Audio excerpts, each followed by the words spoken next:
Y bueno, como saben, yo iba a hacer pues un hilo en referencia a lo que fue a la época al-Ándalus, ¿no?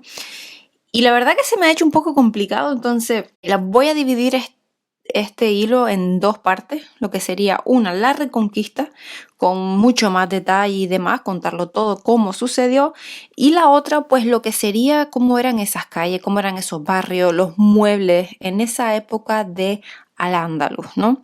Y bueno, pues hoy es verdad que sí vengo con la parte del ambiente callejero, con cómo se vivía, ¿no? Y hay que decir que las ciudades andalusíes se parecían a las ciudades árabes del norte de África y el Medio Oriente.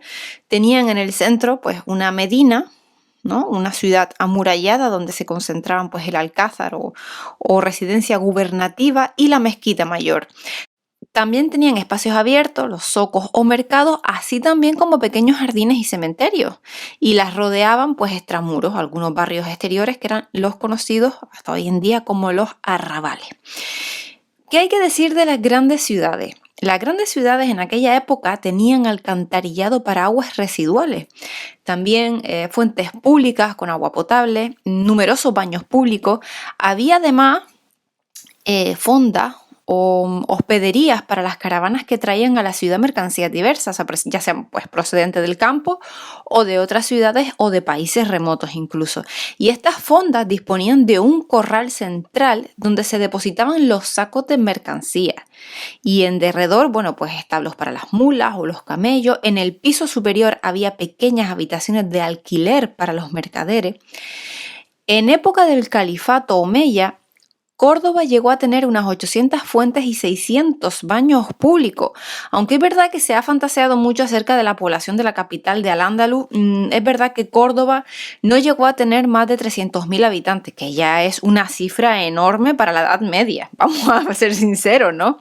Y es que prácticamente era una de las 3 ciudades más grandes del mundo junto con Constantinopla y Bagdad. Las otras ciudades andalusíes más populosas, pues obviamente eran Sevilla con unos 83.000 habitantes, después Toledo con 37.000, Granada, Badajoz con unos 26.000 más o menos, Zaragoza y Valencia pues con unos 15.500, una cosita así más o menos. Medida arriba, medida abajo. Tampoco lo vamos a saber muy bien, pero es lo que más o menos se estima, ¿no? ¿Cómo eran las calles? Bueno, pues las calles principales de la Medina nacían en las puertas de la muralla y estaban pues empedradas, o sea, el resto era ya un laberinto de callejuelas estrechas, tortuosas, con suelo de tierra, cuya anchura y dirección pues cambiaban cada varios metros, o sea, donde a veces pues se ensanchaban, formaban pequeñas plazas que servían de zoco o mercado. Y la importancia de las ciudades en los países musulmanes se medía por el número de sus puertas. O sea, la Medina de Córdoba tenía 7 y en el siglo X la rodeaban 21 barrios exteriores con unas 500 mezquitas en total. Como los artesanos y los comerciantes se reunían lo que eran por gremio, pues los barrios, los zocos y las calles tomaban esos nombres, ¿no? Por ejemplo, estaba el barrio de los perfumistas, el de los curtidores, el de los pergamineros, el de los especieros, los alfareros, los tejedores, los zapateros. Por ejemplo, también el zoco, la calle de los cedaceros, de los carniceros, de los estereros, de los aserradores, de los drogueros, de pañeros, millones, ¿no? Casi todas las ciudades, aparte, tenían su judería o barrio reservado a los judíos y se conserva hoy día pues una de las 2 juderías de Córdoba próxima a la Gran Mezquita. También, por ejemplo, los mozárabes, aunque en algunas ciudades vivían entremezclados con la población musulmana y judía, tenían también sus barrios propios, ¿no? Como sucedía en Zaragoza y en Valencia. Y los barrios exteriores a la muralla tenían sus zocos, también mezquitas, comercios, baños propios. Tanto las grandes puertas de la Medina como las cancelas de los barrios se cerraban por la noche para evitar los robos. O sea, por la noche habían ya lo que eran policías armados acompañados de perros y provistos de un farol. Y hacían ronda del barrio pues para mantener las calles vigiladas. Y siempre cerca de la puerta principal de cada ciudad se hallaba el cementerio y los vertederos públicos. Y ya después, por ejemplo, muchísimo más alejada, estaba lo que es la leprosería. Normalmente, las grandes urbes tenían varios cementerios musulmanes.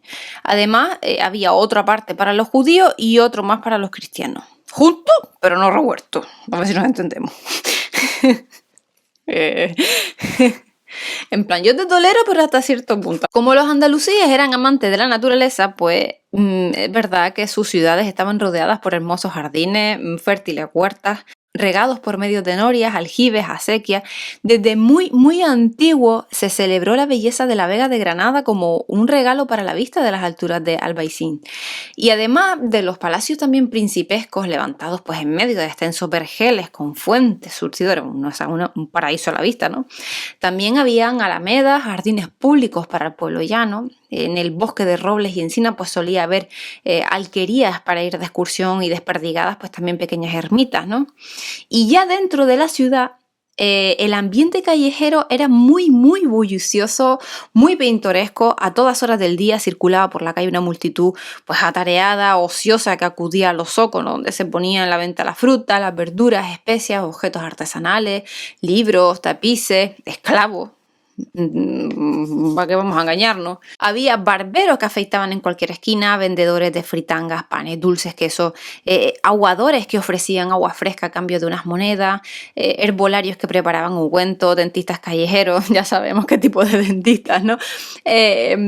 Asnos cargados de forraje, agricultores que bajaban de los montes para vender hortalizas, escribientes públicos que redactaban cartas o documentos, y etcétera. Podemos seguir muchísimo tiempo, pero entre el hormigueo incesante de la multitud pululaban mendigos, ciegos con su lazarillo, equilibristas, faquires, encantadores de serpientes, narradores de cuentos, astrólogos, echadoras de cartas. O sea, eran frecuentes los robos y las disputas callejeras. Por supuesto, porque es que encima de esto atraía enseguida un montón de curiosos. Es que esto no ha cambiado en siglos y siglos. Y bajo el tórrido calor del verano, bueno, pues las calles olían a muchedumbre. No nos vamos a engañar, o sea, a excremento de los animales, ¿no? A las especias, a los guisos, al perfume de sahumadores ambulantes. No hay que dar más detalles, ¿no? A cigote. Okay. Y alejados del céntrico mercado de la Medina y de los populosos bazares, los barrios exteriores pues sí ofrecían a sus residentes, por el contrario, un ambiente silencioso, un ambiente más recogido, más tranquilo, no tanta vidilla. Bueno, pues hasta aquí, o sea, ya vendremos el próximo día con más cositas. Espero que les haya gustado.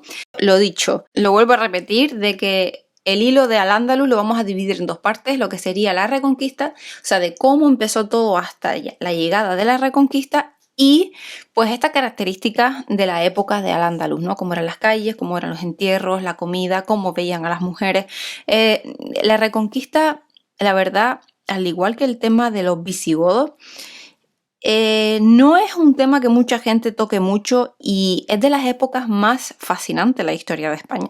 Por eso se los recomiendo que estén atentos al canal y bueno, pues seguimos con más, que hay muchos capítulos interesantes, muchos hilos pendientes interesantes también. Tenemos el de la Revolución Francesa, el de los vikingos. Se acerca unos episodios bastante interesantes. Así que nada, un saludito, nos vemos el próximo día y nada, se les quiere. Hasta luego.